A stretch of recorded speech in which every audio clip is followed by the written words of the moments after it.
Annual کممریشن of عرس، سالانہ عرس منانا، اس پر بھی کہتے ہیں کہ نہیں، عرس منانا یہ جائز نہیں ہے، عرس منانا یہ حرام ہے، اور بالخصوص غریب نواز کا عرس آتا ہے تو اور بھی پیٹ میں درد شروع ہو جاتا ہے، بہت تکلیف ہو جاتی ہے ان کو۔ آئیے حدیث پاک کی روشنی میں تفسیر ابن کثیر، یہ میں تفسیر ابن کثیر خاص کر اس لیے پیش کر رہا ہوں کہ غیر مقلد وہابی یہ اگر تفسیر پڑھتے ہیں تو زیادہ تر ابن کثیر ہی کو پڑھتے ہیں۔ اس کی وجہ کیا ہے؟ حافظ ابن کثیر یہ ان کے امام ابن تیمیہ کے سٹوڈنٹ تھے، ابن تیمیہ کے شاگرد ہیں حافظ ابن کثیر۔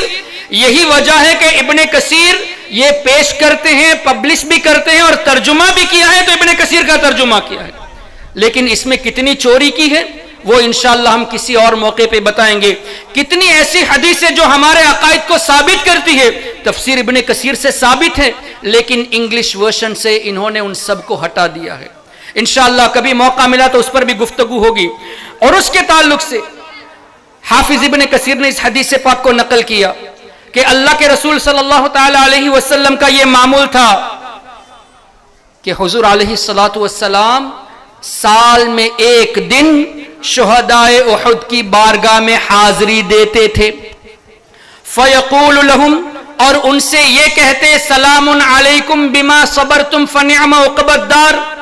سورہ رعد کی اس آیت کریمہ کے تحت سلام علیکم بما صبرتم فنعم عقبی الدار کے تحت یہ حدیث پاک حافظ ابن کثیر نے نقل کی کہ حضور علیہ السلام once a year he used to visit the shuhada of Uhud, the graves of the shuhada of Uhud۔ صرف اتنا ہی نہیں، حدیث کا اگلا جملہ وَقَذَا أَبُو بَكْر، اسی طرح حضرت ابو بکر صدیق رضی اللہ تعالیٰ عنہ بھی سال میں ایک مرتبہ حاضری دیتے تھے، وعمر، اسی طرح حضرت عمر ابن خطاب بھی حاضری دیتے تھے، وعثمان، اسی طرح حضرت عثمان ابن عفان بھی حاضری دیتے تھے۔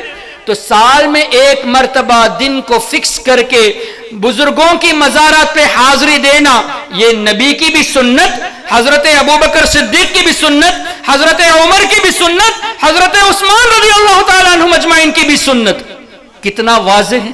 لیکن اس حدیث کو بھی انہوں نے شارٹ ورژن، مختصر ورژن جو ابن کثیر لکھی ہے عربی میں، اس میں ان تمام حدیثوں کو نکال دیا، اور خاص کر انگلش میں جو ترجمہ کیا ہے وہ شارٹ ورژن کا ترجمہ کیا ہے، اوریجنل ورژن کا ترجمہ نہیں کیا۔ اب یہ جو کہتے ہیں کہ عرس منانا یہ حدیث سے ثابت نہیں جبکہ حدیث میں موجود ہے، تو ان کی بات کو سچی ثابت کرنے کے لیے نئی ورژن میں، نئے پبلشنگ میں ان تمام حدیثوں کو ہٹا دیا اور ترجمہ بھی ان حدیثوں کا نہیں کیا۔ اب دیکھیے اپنے امام کی کتابوں سے بھی یہ کھیلتے ہیں، اپنے امام کی لکھی ہوئی تفسیر سے بھی یہ کھیلتے ہیں۔ اب اسی حدیث پاک کو کتنے لوگوں نے نقل کیا؟ مصنف عبد الرزاق جو امام بخاری رضی اللہ تعالیٰ عنہ کے اساتذہ میں سے ہیں، امام عبد الرزاق رضی اللہ تعالیٰ عنہ نے اپنی مصنف میں بھی اس حدیث پاک کو نقل کیا، اور وہ کب کے امام ہیں؟ ہجری 211۔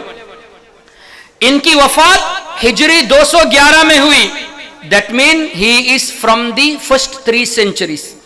پہلے 3 صدی کے یہ بزرگ ہے، خیر القرون کے یہ بزرگ ہے۔ فرسٹ 3 سینچری کے بزرگ کون؟ مصنف عبد الرزاق یعنی امام عبد الرزاق رضی اللہ تعالیٰ عنہ۔ اسی طرح تاریخ المدینہ لی ابن ابی شبہ، انہوں نے اپنی کتاب میں اس کو لکھا جو ہجری 262 میں وفات پائے۔ اسی طرح امام بیہقی رضی اللہ تعالیٰ عنہ نے اس حدیث پاک کو نقل کیا جو ہجری 458 میں وفات پائے۔ اسی طرح ابن جریر نے تفسیر طبری میں اس کو نقل کیا جو ہجری 310 میں وفات پائے، اور تفسیر کبیر میں امام فخر الدین رازی نے اس حدیث پاک کو نقل کیا، تفسیر نیشاپوری میں اس حدیث پاک کو نقل کیا، تفسیر الدر المنصور امام جلال الدین سیوطی رضی اللہ تعالیٰ عنہ نے اپنی تفسیر میں اس حدیث پاک کو نقل کیا۔ اسی طرح امام ابو سعود نے تفسیر ابی سعود میں اس حدیث کو نقل کیا، اور امام آلوسی نے اپنی تفسیر میں اس حدیث کو نقل کیا۔